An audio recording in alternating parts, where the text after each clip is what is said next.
اللہ رب العزت نے ایک عظیم نعمت سے ہم کو نوازا ہے، بہت بڑا عطیہ دیا ہے، اور یقیناً اللہ کی یہ سنت رہی ہے دوستو کہ جتنا بڑا وہ انعام دیتا ہے اتنی ہی بڑی آزمائش بھی لیتا ہے۔ اللہ نے ہم کو اولاد جیسی عظیم نعمت سے نوازا۔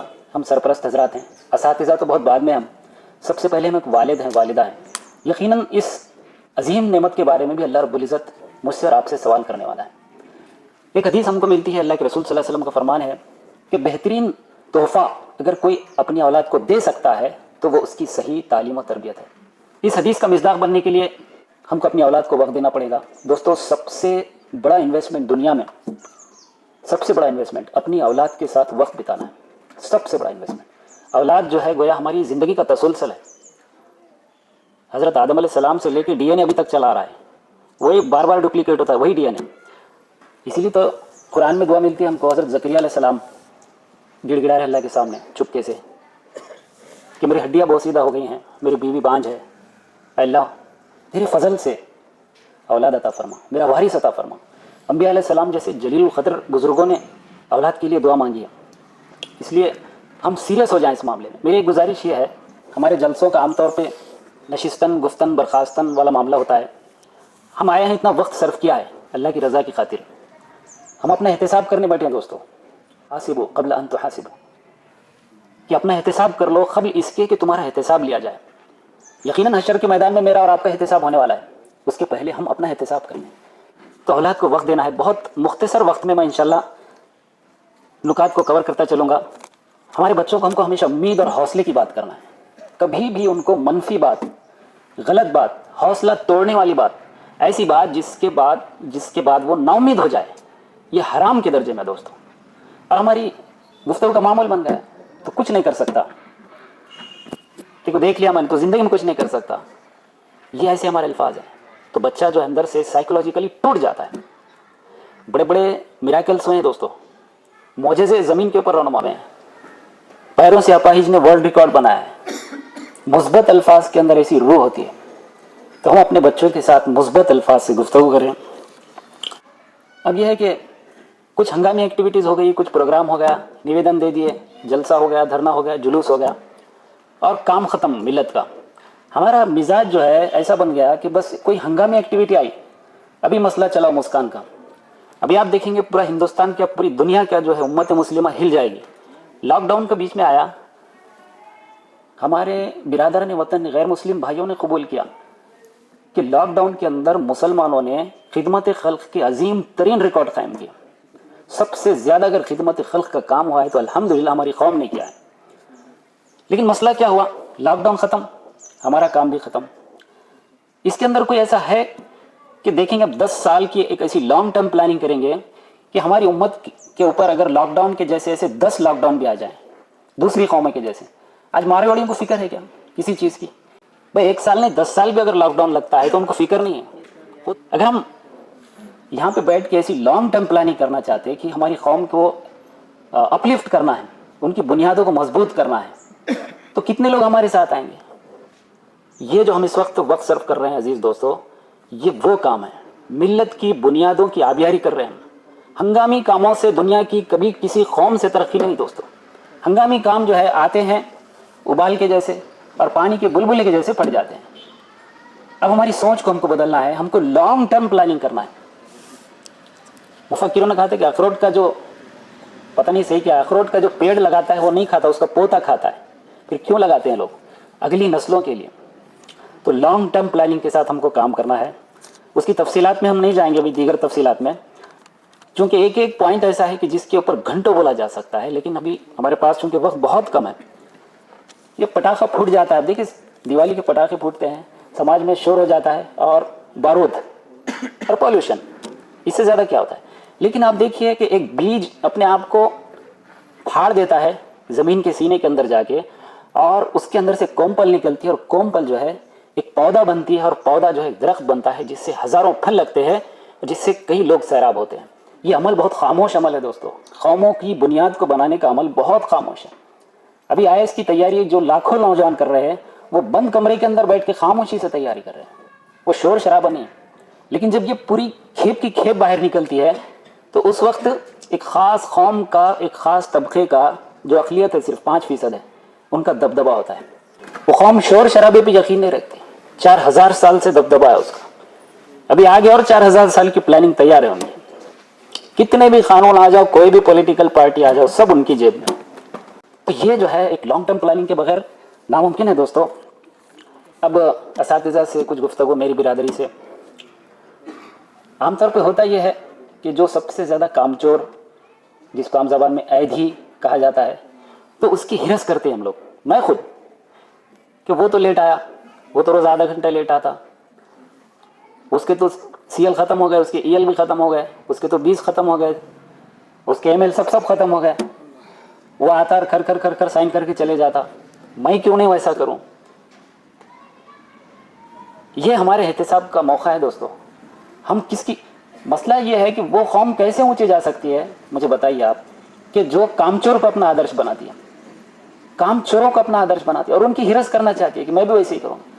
ہم عزم کر لیں عزیز بھائیو. ہم یہاں پہ بیٹھے ہیں، کچھ گھنٹے ہم صرف کر رہے ہیں. میں یہ چاہتا ہوں اللہ واسطے ہم یہاں سے جب اٹھیں تو کچھ عزم لے کے اٹھیں، 2-4 عزم لے کے اٹھیں کہ اب یہاں سے آگے کی زندگی انشاءاللہ جو میں گزاروں گا اس میں کچھ نہ کچھ بدلا ہوا انسان رہوں گا. ورنہ کیا ایسی گفتگو بہت ہوتی ہے، لیکن جو ہے اندر کی دنیا بدلنے کے واسطے دوستو احتساب ضروری ہے. تو ہم تھوڑا سا عزم لے کے اٹھیں یہاں سے، اور ہمارا آدرش جو ہے ہم کسی اچھے کو بنائیں. آدرش منجلے گاؤں میں سب سے ایکٹیو ٹیچر کون ہے؟ جو بچوں کے لیے اتنی دوڑ دھوپ کرتا ہے کہ اسے اپنی جان کی پرواہ نہیں رہتی. 24 گھنٹے اس کو صرف بچے بچے، طلبہ، اسکول، بس یہ نظر آتا ہے. میں اس کے جیسی برابری کروں گا. میں کام چور کے پیچھے نہیں پڑوں گا، میں اس کی ہرس نہیں کروں گا. یہ اگر عزم کر لیں ہم تو یقیناً یہ ہماری قوم کے لیے ایک بنیادی نقطہ ہوگا. ایک مثال بڑی پیاری ہے اور میں اپنے آپ کو روک نہیں پاتا ہوں کبھی اس مثال کو دینے سے. حضرت موسیٰ علیہ السلام کی والدہ کی مثال بڑی پیاری مثال ہے. حضرت موسیٰ علیہ السلام کی والدہ نے خود اپنے بیٹے کو دودھ پلایا اور اس کا معاوضہ فرعون سے وصول کیا. کیا پیاری مثال ہے دوستو. آج ہم ہماری ملت کے نونہالوں کو علم سے سیراب کر رہے ہیں، جو کہ ہمارا فرض تھا. اگر ہم کو اس کے لیے کچھ معاوضہ نہ بھی ملتا تو یہ ہمارا فرض تھا. ہر محلے میں ایسے پڑھے لکھے حضرات کہ جہاں اگر اسکول نہیں بھی ہے تو ان کا یہ فرض ہے کہ اپنی ملت کو تعلیم سے آراستہ کریں. یہ فرض ہے، فرض کے درجے میں. لیکن قربان جائیے، آج ہم جو ہے اپنے ہی ملت کو دودھ پلانے والی کیفیت ہے اس کی آبیاری کر رہے ہیں، اور معاوضہ ہم کو کون دے رہے ہیں؟ وقت کا فرعون تو نہیں بولنا چاہیے، لیکن سرکار دے رہی ہے ہم کو معاوضہ. اب اس سے زیادہ ہم کو کیا چاہیے؟ حقوق کے لیے لڑائیاں، جلسے، جلوس، فائٹنگ. ایک صاحب ملے مجھے، بولے ہماری سنگھٹنا، بولے تمہارا تربیت، بولے یار بہت ہوگا. تو آپ مجھے بتائیے کون سے حقوق کے لیے لڑنے والے ہم؟ ایسے کتنے ہمارا جو ہے ضمیر جاگنا چاہیے. ہمارے سامنے جو بچے بیٹھے ہوتے ہیں، کسی کے پاس جو ہے 2 وقت کی روٹی کا نظم نہیں ہوتا ہے. ہماری کلاس میں جو بچے بیٹھے ہوئے رہتے ہیں اس وقت ہمارا ضمیر جاگنا چاہیے کہ ان بچوں کے طفیل میں مجھے اللہ رب العزت اتنی عظیم الشان زندگی سے نواز رہا ہے. یہ میرا فرض ہے کہ ان کے لیے کچھ میں کروں. تو اس کے علاوہ ہم کو منفی سوچ سے بچنا چاہیے. ہمارے اسٹاف روم کے، چائے خانوں کے اساتذہ کے ٹاپکس رہتے ہیں، ارے کیا رہا ہے اردو میڈیم میں، چپ چل رہا بول کے چل رہا. آخری پیڑھی اب اپنی کچھ نہیں رہے، آپ اردو میڈیم کیا خلاص ہو گیا آپ. پھر دوسرا یہ ہے کہ ہماری قوم نہیں سدھر سکتی، اپنی قوم قیامت تک نہیں سدھر سکتی.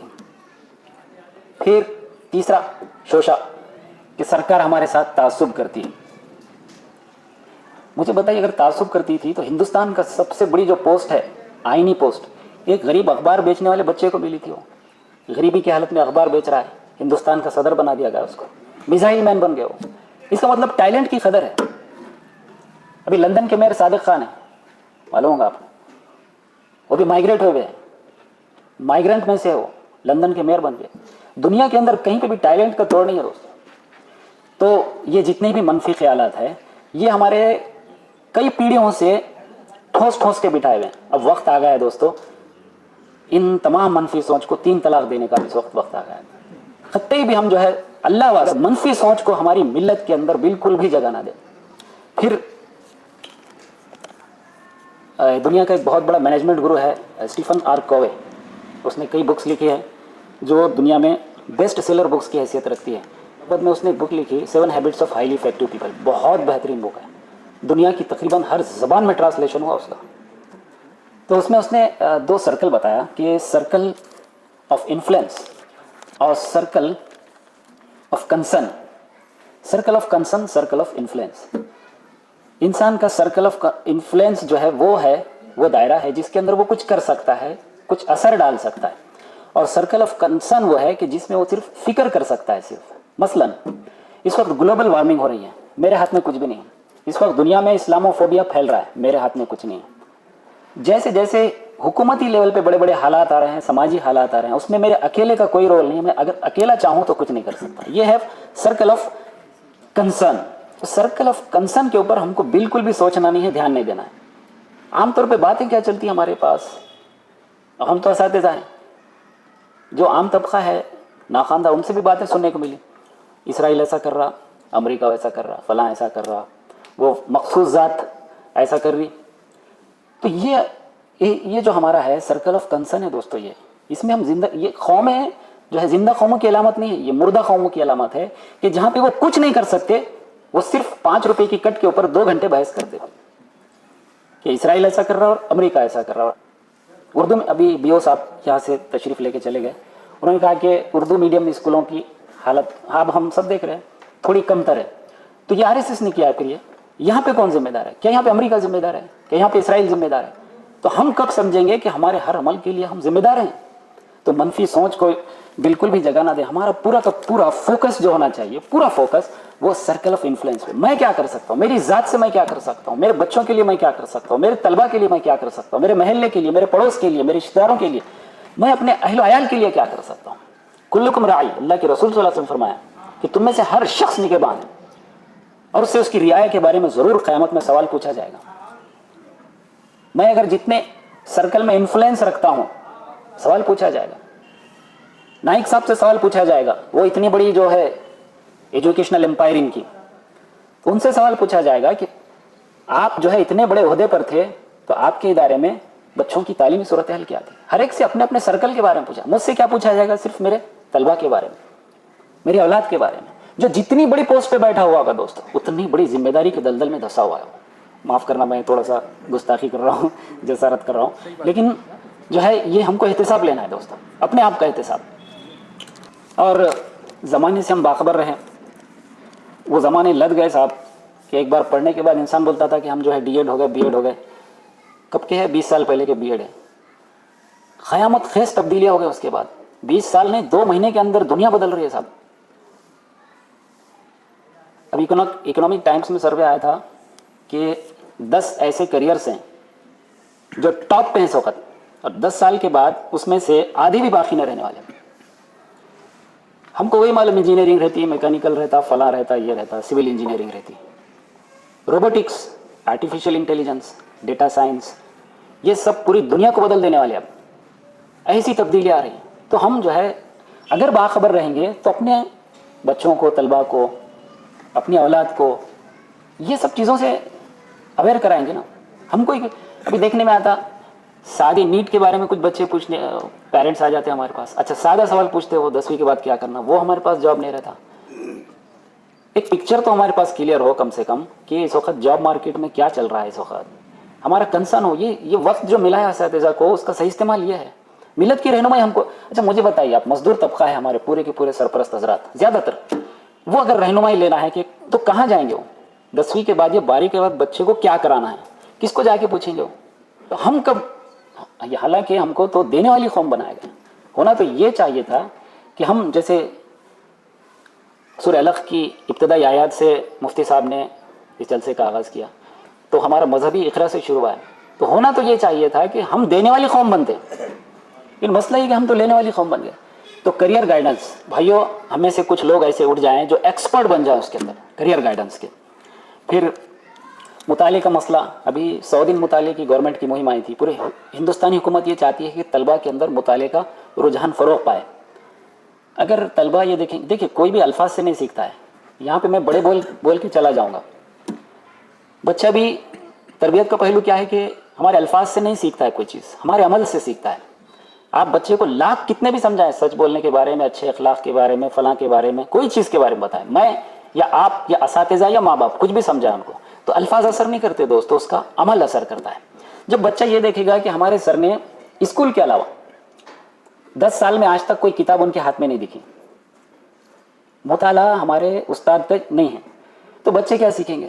بچوں کو سکھانے کا یہ طریقہ نہیں ہے کہ بچوں کتابیں پڑھو, 100 دن مطالعہ مہم کے آئے ہیں, یہ لوگ کتاب یہ پڑھو, ایسا نہیں ہے. بچے ہمارے عمل سے سیکھنے والے. میری آپ سے گزارش ہے, یہاں پہ دل تو نہیں چاہ رہا کسی کارل مارکس وغیرہ کی مثالیں دینا, لیکن کارل مارکس کے بعد جس نے کمیونزم کا فلسفہ دنیا کے اندر پیش کیا, اس نے فلسفہ پیش کیا اور لینن نے اس کو بعد میں اپلائی کیا رشیا میں. تو ایک جگہ اس کے بارے میں لکھا ہے کہ کارل مارکس جو ہے لندن کی ایک لائبریری میں 20 سال تک, 1-2 سال نہیں 20 سال تک سب سے پہلے آ کے سب سے آخر میں شام تک بیٹھنے والا اور آخر میں جانے والا انسان تھا. 20 سال تک لائبریری کے اندر پوری زندگی اس نے وقف کر دی, اور پھر 10 کیپٹل جیسی کتاب لکھا اس نے. اردو کے شعرا متاثر ہو گئے, فیض احمد فیض وغیرہ جو ہم لوگ بڑی نظم شان سے گاتے ہیں, ہم دیکھیں گے. فیض احمد فیض کمیونسٹ تھے, اردو کے اندر بڑی پروگریسو موومنٹ چلی, ترقی پسند تھے, سب کے سب اس کے اندر شعرا کون تھے؟ کمیونسٹ تھے, بے خدا, اللہ کو نہیں ماننے والے. اتنی بڑی موومنٹ چلی تھی. خیر رشیا ٹوٹنے کے بعد سب ختم ہو گیا, لیکن مطالعے کا یہ پاور ہے دوستوں کہ غلط اور باطل نظریے کو بھی انسانوں کے دماغوں میں ٹھوسا جا سکتا ہے. اتنے پاور ہے مطالعے کے اندر. تو زندہ قومیں مطالعے والی ہوتی ہیں. اور آخر میں علامہ اقبال کا وہ شعر, مشہور شعر جس کے لیے مجھے مدعو کیا گیا ہے, میرا عنوان, اس شعر کے ساتھ میں اپنی گفتگو ختم کروں گا یہاں پر. ہنا بندے عروس لالا ہے خون جگر تیرا, تیری نسبت براہیمی ہے میں مارے جہاں تو ہے. جزاک اللہ, وآخر دعوانا ان الحمد للہ.